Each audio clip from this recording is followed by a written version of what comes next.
It is February the 1st, 2022, and that means the January transfer window has ended. And today I'm going to be making a tier list, because we all love tier lists, don't we, on YouTube, of every single team in the Premier League on their January transfer goings on, incomings, outgoings. But if you haven't already, can you go subscribe to the channel? I do appreciate all the subscriptions that I've been getting recently. Like I say, I just like waffling on about this. Yeah, like I say, comment below what your thoughts on this video as well, on your team, on how they performed. And I do apologize if I get any pronunciations wrong, because I am a northern lad and I don't know how to speak properly. Now, we're going to be speaking about the tier list today. We've got perfect, good, okay, poor, and awful. It's pretty self-explained. Exactly. And quite frankly, I think this is just going to be a very quick summarization on each team. I think this is probably the best way to summarize each team, because obviously it's only been a month of every single team's goings on. Obviously, there is a couple of transfers that are yet to be finalized in the EFL, in the Premier League, but that we know the gist of most signings. So without further ado, let's start this tier list. So obviously we've got Wolverhampton Wanderers in the first position. Obviously Matheus Cunha, Sarabia, Lemina, Dawson, Bentley, and João Gomez are the ones I've written down. I think that the Wolverhampton, their issue this season has been the potency up front. It's not been clinical. It's not been great. Only 12 or 13 goals as we stand today on the 1st of February.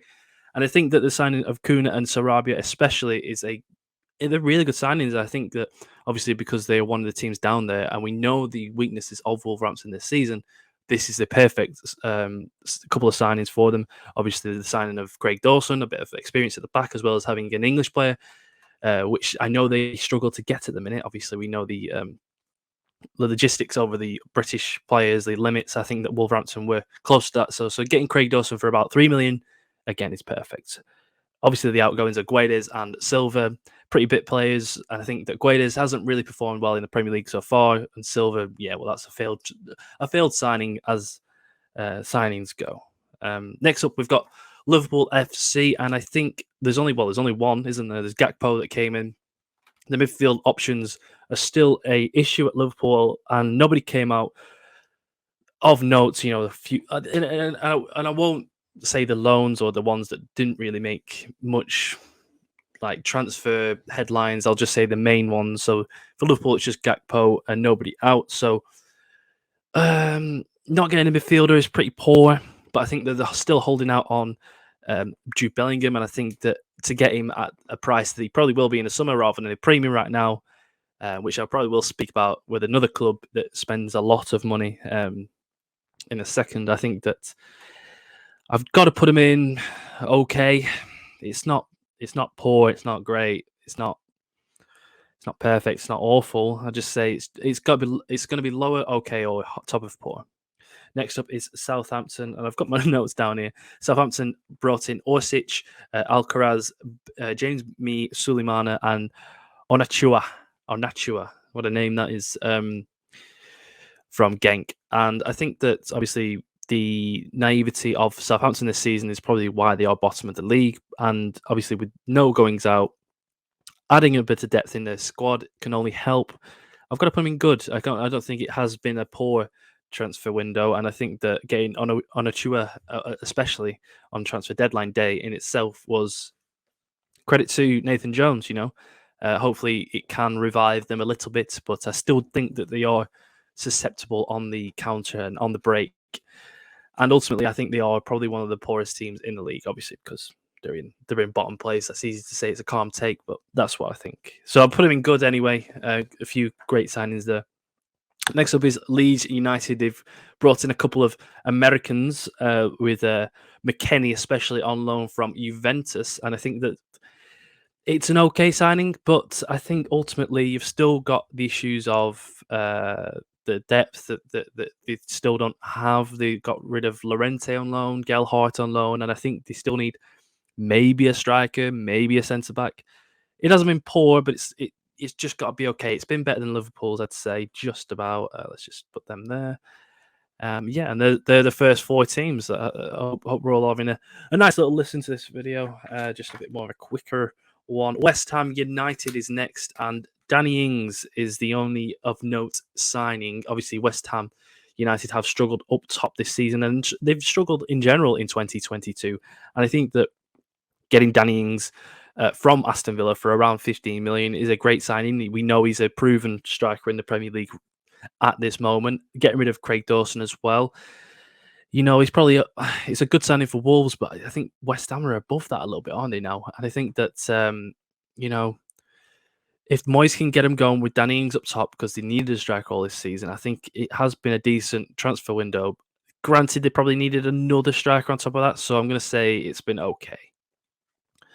I don't think many teams are going to be awful, by the way. Just to let you know. Next up is Brentford FC. Sade, and Angelini, and obviously Romeo Beckham. I don't think he'll get a minute, but he could do actually. It depends how well Brentford perform in the next half of the season. But for Brentford, it's just about consolidation this season. Obviously, getting rid of Canos and Sorensen and a couple of others out on loan. Just carry on what they're doing. I put them in 20th as my prediction, and they're currently in 10th or 11th. So I think they've got a good enough squad now to stay up and enough points essentially to keep above the drop or the relegation scrap. Essentially, I think that Brentford right now, it's been okay.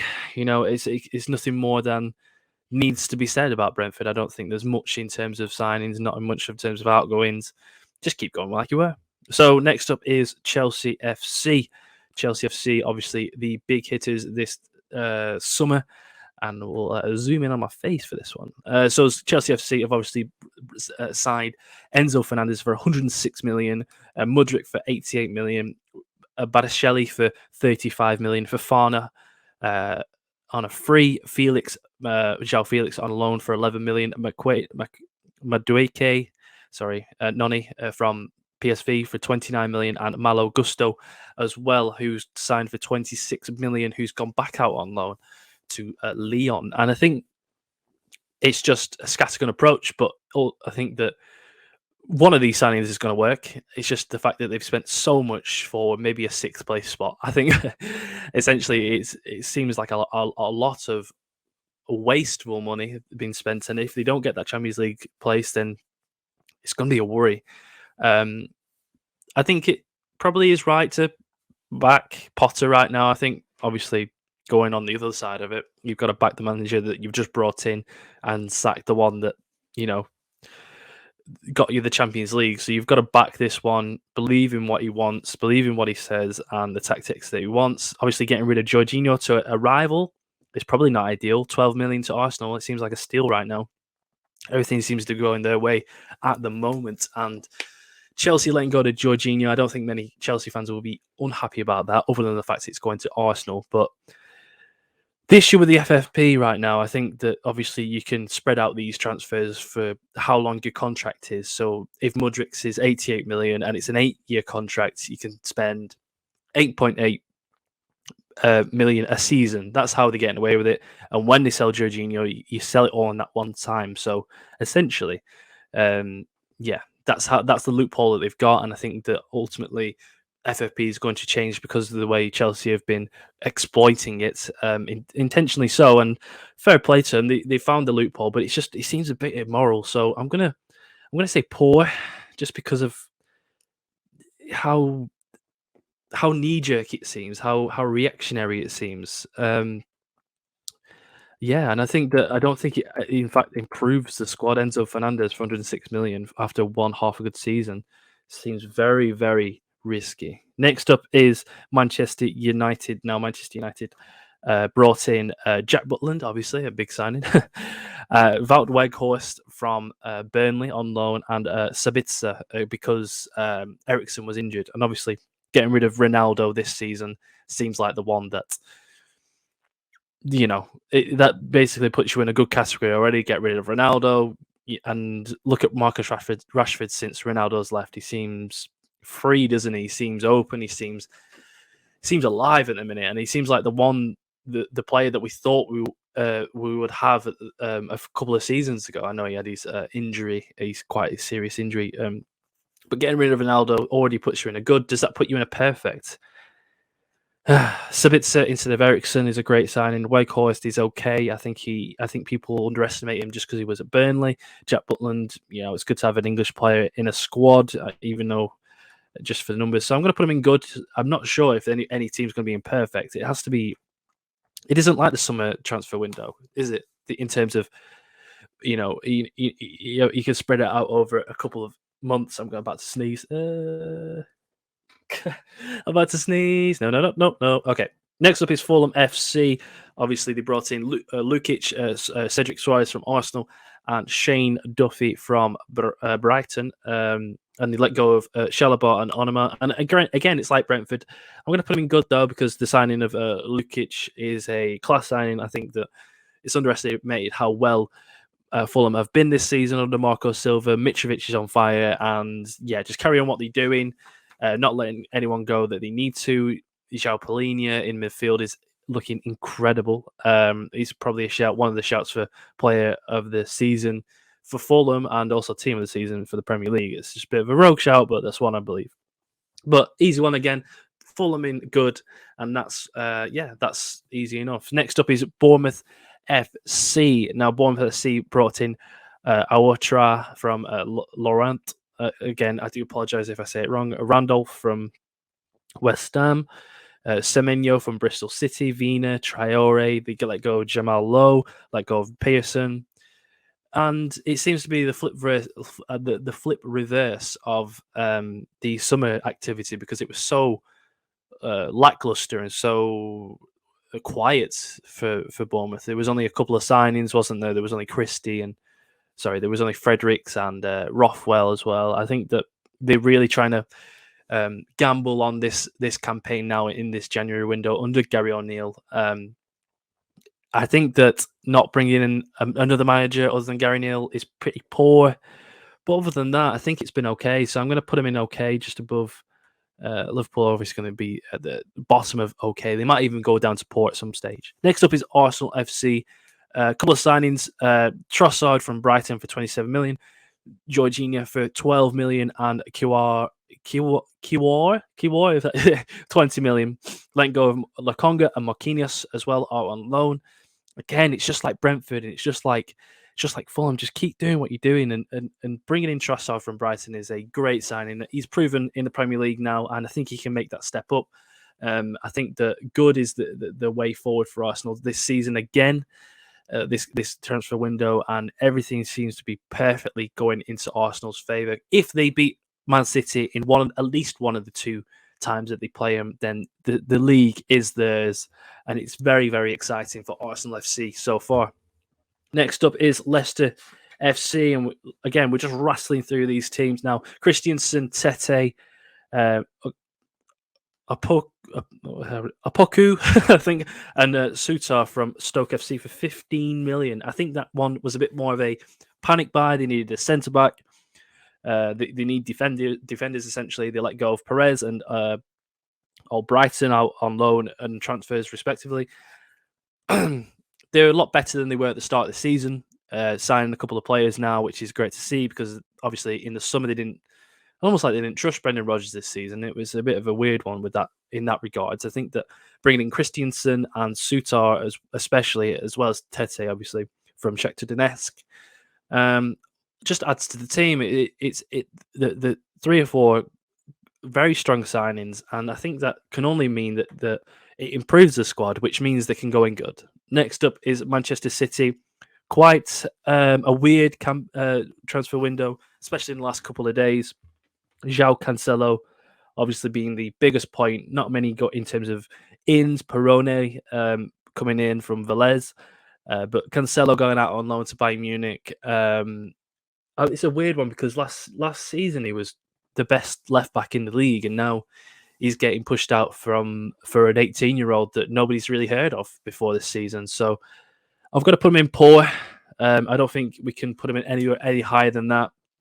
The team is ultimately weaker than it was before the transfer window, and ultimately that's why I've put him in poor. Next up is Brighton Hove Albion. Brighton Hove Albion brought in 3 signings again, like Brighton always do. Mullins, Buonate and Ayara. I think in 3 seasons' time we'll be saying this worth 70 million. Letting go of Trossard, obviously, because it seemed like a bad egg, or pushed a move that probably wasn't going to happen until like the last couple of days to Arsenal and Shane Duffy. But the big one for Brighton, obviously, is to not let Caicedo go to either Liverpool or Tottenham or whoever's linked with him. Chelsea, I think, at one point as well. Not letting him go is probably the biggest transfer headline for Brighton, and just because of that alone, you've got to put it in okay. Can't put it in good because I don't think the team has improved. Can't put it in poor because I don't think the team has gotten weaker. Maybe you could argue Trossard potentially, but other than that, I don't think they have. And yeah, I'm interested to see where Brighton finish this season. Hopefully, they can get into the Europe spot because it's just exciting to see another team in Europe, to be honest with you. Next up is Everton, and I think the fact that they got rid of Lampard too late, brought in Dyche, and they couldn't sign anyone, lost Danjuma comically to Tottenham after getting his medical there. And I think that signing nobody, letting go of Anthony Gordon for 45 million, and then not recouping that on any other player, maybe it wasn't a sign that, maybe it's a sign that they didn't need to, or they didn't need to panic buy, which they have been doing the last 10 or so years. Jamie Carragher says they're the worst run club in the country, which is, I mean, it's completely false. If you look at West Brom, you look at Cardiff, you look at Birmingham, just in the Championship alone, you can easily see that Everton aren't the worst run club in the country. Maybe, but they definitely are the Premier League. Let's be real. But because of that, I've got to put it. You know what? I'm going to put it in awful. It can't getting Dyche in so late when you had a World Cup to sort it out. I mean, it can't be anything other than awful, can it? And I think that it is Everton's time to go down. I know a lot of people are saying that because Dyche is there now that they're going to survive. Unless he works miracles, I don't think it's going to happen. I think it might be a case of going down to come back up, and that might cripple Everton ultimately. It might become another Sunderland story. You can't keep flirting with the Premier League survival and getting away with it. It just doesn't happen. It's too ruthless. It's too cutthroat. It's too,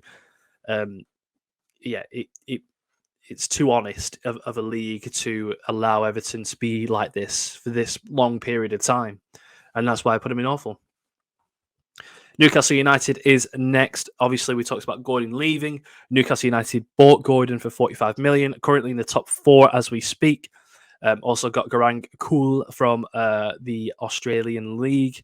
Seems like a good prospect. Getting rid of Shelvey, getting rid of Wood, getting rid of Darlow. This seems like the start of the next phase for Newcastle United, doesn't it?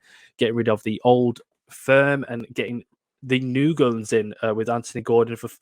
Is 45 million good for Anthony Gordon? Let me know in the comments below. I think that it's probably a little bit overinflated, probably because he's English and he's in the Premier League. But I think that he's probably worth about 20.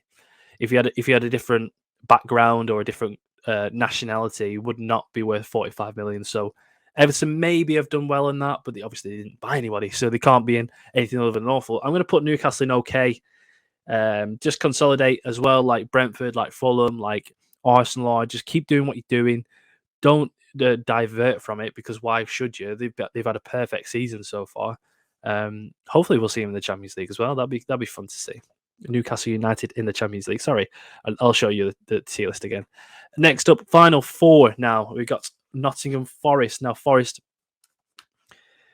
Didn't let anybody go of note. Danilo Scarpa, who seems like a good signing. Chris Wood, which is a good experience. Felipe from Atletico Madrid. Navas as well, and Shelvey. A lot of experience in that team, and something that Forest need, even though they've spent 25 players essentially. I think that they definitely need that experience now, because they are in a good position. They've got a couple of points in reserve to let go essentially to the teams below them. I know that could flip its head on one weekend, but adding to the team that you have right now, letting go of a few players out on loan that were part of the old squad, and allowing these experienced heads in the dressing room, I think it's the perfect adding onto a foundation of what Forest have done this season. And I think that this can only be good for Nottingham Forest. I don't think it can be perfect.